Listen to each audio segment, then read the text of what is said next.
We've not declared war on North Korea, and frankly, the suggestion of that is absurd.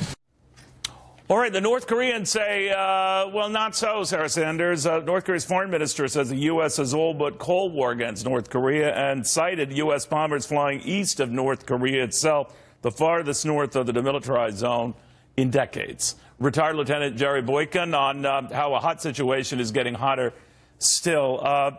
What do you make, General, what the North Koreans are saying? They feel, and obviously Kim Jong-un feels, that he was humiliated on a world stage when the president called him Rocket Man and all that other stuff, and then agitated further when we upped the ante by these reconnaissance planes, you know, in areas that they hadn't been in quite some time.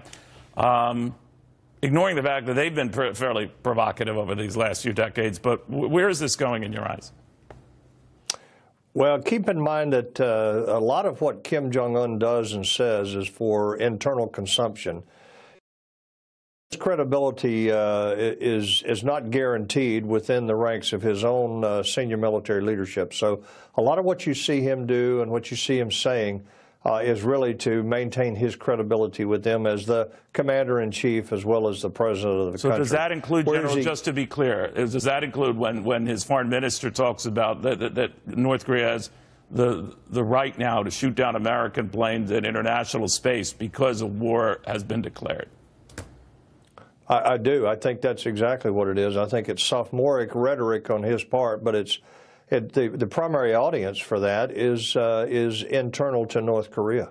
So, General, where is this going? I mean, obviously, if you buy the argument that there's pride and he was humiliated on the global stage, I mean, you could make the argument long before Donald Trump he was humiliating himself on the global stage by these provocative actions, by his father's provocative actions, his grandfather's provocative actions.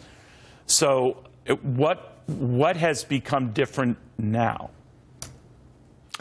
Well, let me say that I'm very conflicted here on the situation in North Korea. I'm afraid that we're going to war. I think that we're closer than we have been since the the crisis in Cuba in 1962. Wow. The Cuban Missile Crisis. I think that we're closer than we were then. I'm conflicted because I'm afraid we're going to go to war. I'm also conflicted because I'm afraid we'll trade a short-term peace for a nuclear-armed North Korea, and that's not acceptable. 3 previous presidents have kicked the can down the road and left Donald Trump with a soup sandwich now that he has to deal with. So ultimately, he has to decide, will we accept a nuclear-armed North Korea, or will we do what previous presidents said but didn't follow through on, is we'll ensure that there is not a nuclear-armed North Korea. That's the question at this point.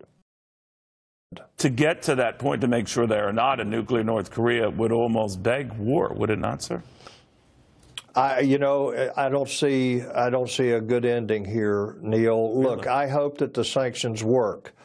But there is no risk-free option here. You know, people say, well, you know, sanctions will lose $650 billion from the Chinese and all that. Hey, here's a wake-up call. There is no good answer to this right now. The question is, do you want to live for the next 30 years under the threat of a EMP coming from North Korea? They're going to have that capability very soon, and they're also going to have the capability really to take out almost anybody within the Pacific Rim with a nuclear weapon.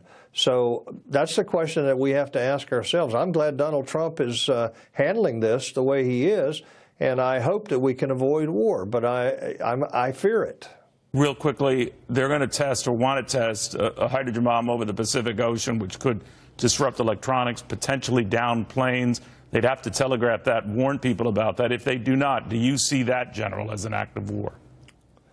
I see that as an act of war, absolutely, and it's not even the electronic side of it. It is the nuclear radiation that will certainly be distributed somewhere in the Pacific. Even if you get the most remote part of the Pacific, you're still going to have radiation on some of those islands like the Caroline Islands or the Solomons or somewhere. And that, as far as I'm concerned, is a red line. That's an act of war.